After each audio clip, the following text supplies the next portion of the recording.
Okay, can you see?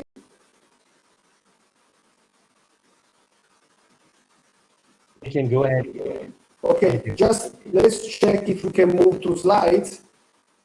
Do you see a change of slide? Yes, we do. Okay. Okay. Let's try again. Okay. I'm going to try to talk about the neural correlates of social interaction in the frontal pole of macaque monkeys. And not only humans are engaged in social interaction, as you can see from this painting. We are able to sophisticated form of interaction like playing the chess game. Social interaction requires, like the chess game, the ability to predict and evaluate each other's behavior. In case of the chess game, we need to monitor and predict each other's moves.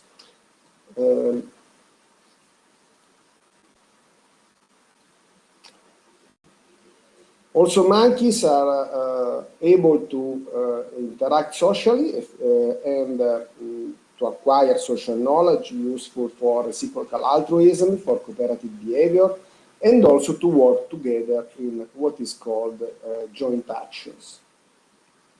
I'm going just to talk briefly about two of the main innovations of the primate evolution. The first concerns all the mammals, and is the appearance of the neocortex. As you all know, it appears 165 million years ago. Another innovation that is only common to primates is the appearance of the frontal pole cortex 55 million of years ago. And in my talk, I'm going to talk about the role of the frontal pole cortex in social interaction. We previously studied the frontal pole, and we found that frontal pole cortex is involved in representing self-generated decision, and I will explain what I mean, or the importance of evaluation of our decisions can be also seen from the study of Miyashita that found a neural correlate in the frontal pole cortex of metacognitive judgment. In that case, the experiment was a silencing of the frontal pole cortex. Now I'm going to move back and talk briefly about the previous experiment in the frontal pole cortex to show you what we found and why we thought that the frontal pole cortex is important in evaluating our behavior and the behavior of others. In this task, we asked the monkey to apply two strategies or rule, a stay rule and the shift rule, based on the visual cue that were presented at the beginning of the trial. Stay cues indicated, like the yellow square, indicated to the monkeys to stay with the same response as in the previous trial, while, for example, a magenta cue was a shift cue indicating the monkey to shift response. We recorded from the frontal pole cortex of two monkeys, and we found only one neural correlate of the many variables that were involved in this task, and was the coding of the target location at the feedback time. I'm going to present you in this slide 3 example cells.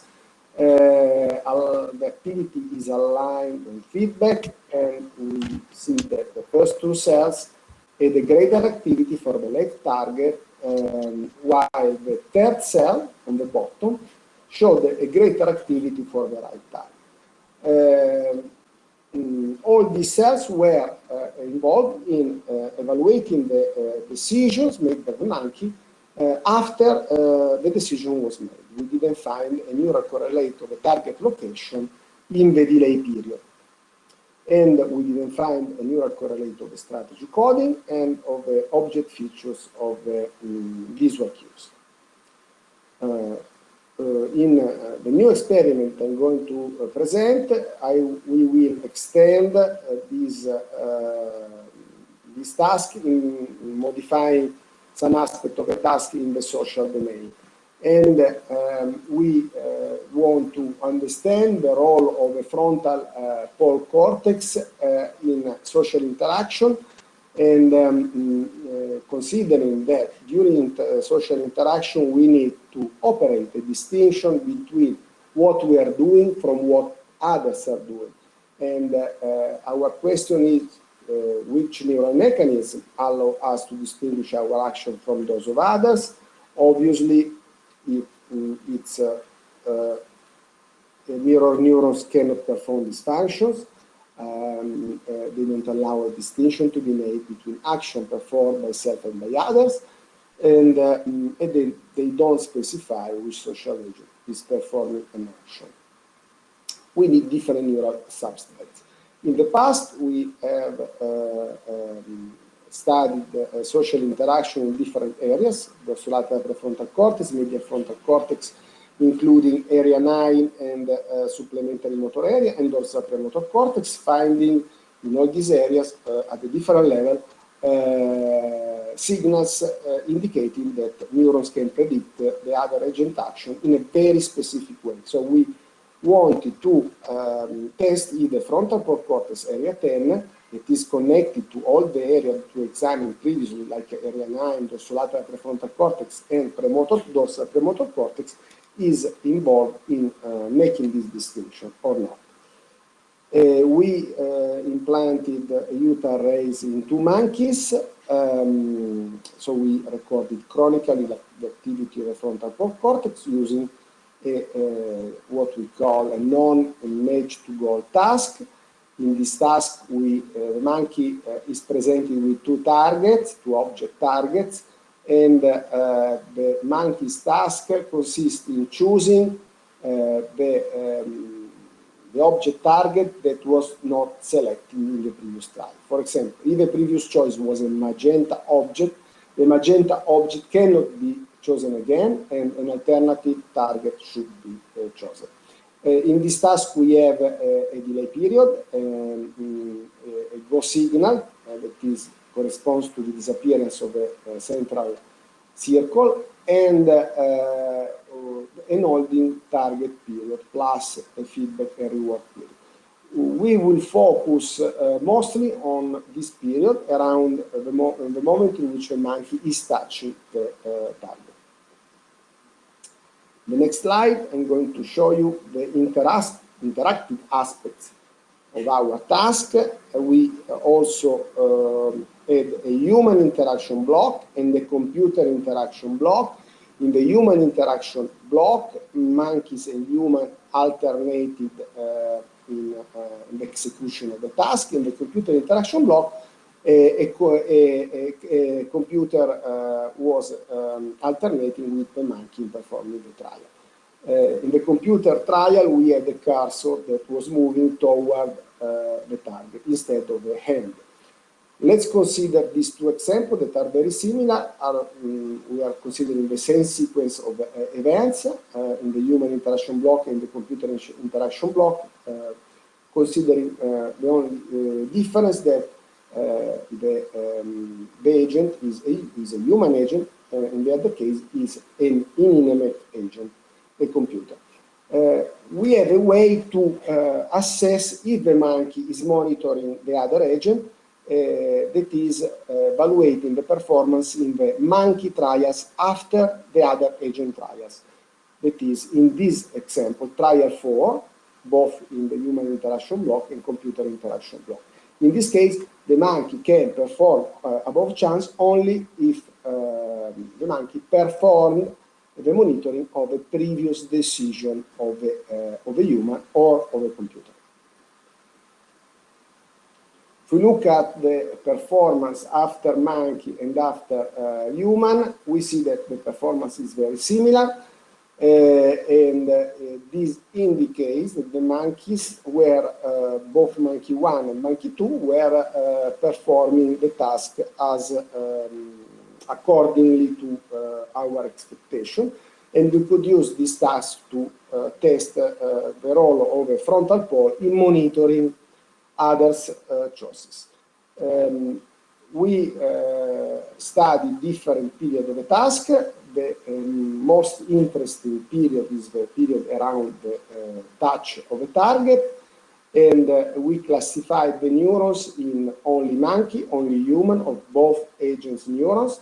The only monkey and the only human are cells that specifically encode the target location for one agent only. The both agents encoded the target right or left in both agents.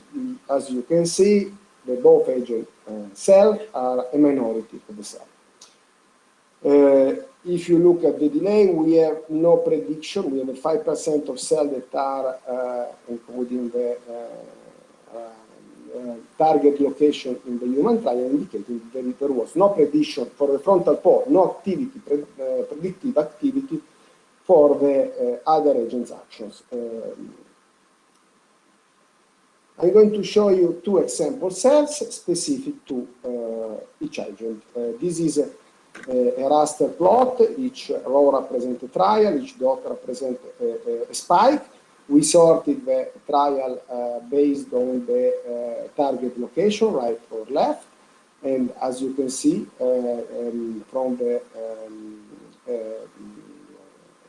population, from the average of activity above the raster, from this spike density function, you can see that there is a greater activity for the left target than for the right target, but if we look at the human trial, we don't see any difference between right and left. This neuron is specific to the monkey trial.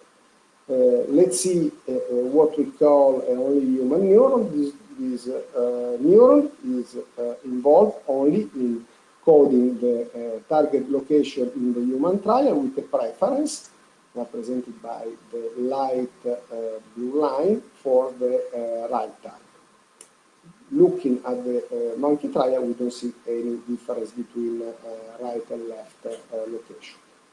I'm going back very soon to this cell when I will show you also the activity in the computer trial. Before showing again that example expanded to include the computer trial, I want to give you a summary of the result of the cells that were recorded also using the computer condition.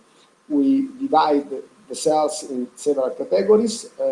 You see that the two main categories are monkey only and human only cells, but what I want you to focus on the small minority of cells that are encoding both the target in the human and the monkey target. We call these cells observation only.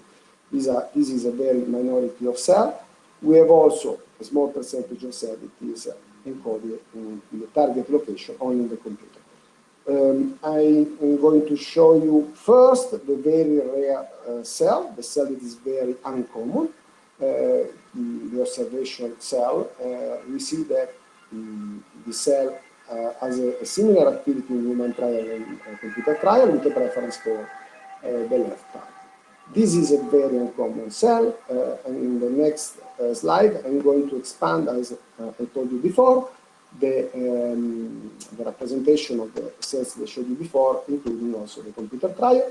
This cell is only representing the target location in the human trial. This is a cell that has a social nature because it's not involved in any aspect of the computer trial. Cells like this help us also to rule out the possibility that in the human trials the activity was merely the result of a simulation of the task execution. In case of a simulation of the task execution, we would expect a similar neural activity to be observed in human and computer trials. In conclusion, we can say that the monkey were able to make their current decision based on their previous choices and on the previous decision of the human partner. This indicates that the task was able to promote the monitoring of the human choices as we wanted. The frontal pole neurons convey not only a signal on the self-generated decision, as we have shown in the past, but this function extends to others' generated decision. The monitoring function of the frontal pole regards also the decision made by others. This function is social in most of the neurons, and we can assess that by comparing the neural activity with the computer trial. Third point is that the monitoring function was only spatial. I didn't present you the negative result about the object features, but we didn't find the coding of the object features of a target in the experiment. And so again, we, as in the previous experiment, we find in the frontal cortex only spatial signal. I want to thank all the people that took part in the study, and also the ERC founding agency. Thank you very much.